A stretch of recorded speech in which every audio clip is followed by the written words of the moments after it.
নমস্কার দাদা, আমি লক্ষ্মীকান্ত বেজ সানমুখ এগ্রিটেক লিমিটেডের পক্ষ থেকে আসছি এবং সানমুখ এগ্রিটেক লিমিটেডের পক্ষ থেকে আপনাদের শারদীয়ার প্রীতি শুভেচ্ছা জানাই। তো আমার সঙ্গে আছে আমারই সহকর্মী প্রদীপ গাঙ্গুলি। তো আপনি আমাদের সানমুখার একটা প্রোডাক্ট ইউজ করেছিলেন, সেই প্রোডাক্টটার নাম মনে আছে? হ্যাঁ, নাম? তেজস প্লাস। তেজস প্লাস। আচ্ছা, কতদিন আগে দিয়েছেন? 10 দিন আগে। 10 দিন আগে দিয়েছেন, তাই তো? 10 থেকে 12 দিন আগে দিয়েছেন। আচ্ছা, দেওয়ার আগে আপনার জমিতে কি শোষক ছিল? না, শোষক থাকেনি, তাই তো?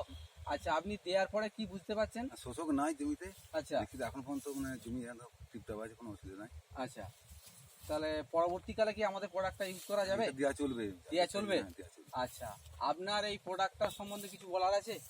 আমার এই নতুন দিচ্ছে, এখন কি বলবো। আচ্ছা আচ্ছা, আগে তো কোনো দিন কেমন বুঝছেন আপনি? এখন দেখছি ওষুধটা ভালো, মোটামুটি কোনো রেজাল্ট তো দেখতে পাচ্ছি ভালো, কোনো অসুবিধা নাই। আচ্ছা, এছাড়াও আমাদের অন্যান্য প্রোডাক্ট আপনি ইউজ করেছিলেন নাকি? যেমন আমাদের গর্জন আছে মাছ দেওয়ার জন্য। না, গর্জন দিই দেননি? আর বা মাজরা বা লেদা পোকা বা বেগুনের ললি পোকাতে আমাদের গর্জনটা ভালো কাজ হচ্ছে।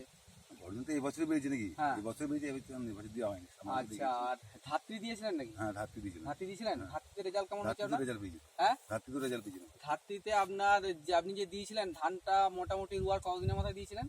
20-25 দিন। 20-25 দিন। আচ্ছা আচ্ছা, তো ধানের গোজ বা পাশকাঠি কেমন এসেছিল? ভালো এসেছে। ভালো এসেছিল, তার সঙ্গে মাজরার কাজ ছিল ভালো।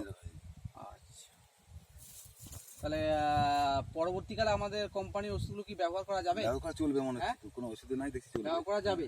এবং আপনার যে পাশাপাশি যে চাষি আছে তাদেরকে একটু বলবেন যে আমাদের ওষুধগুলো তারা যেমন কাইন্ডলি। ওষুধের রেজাল্ট ভালো হলেই তো দেখছি রেজাল্ট ভালো, তাহলে দেওয়া চলবে। অবশ্যই। ঠিক আছে, ধন্যবাদ।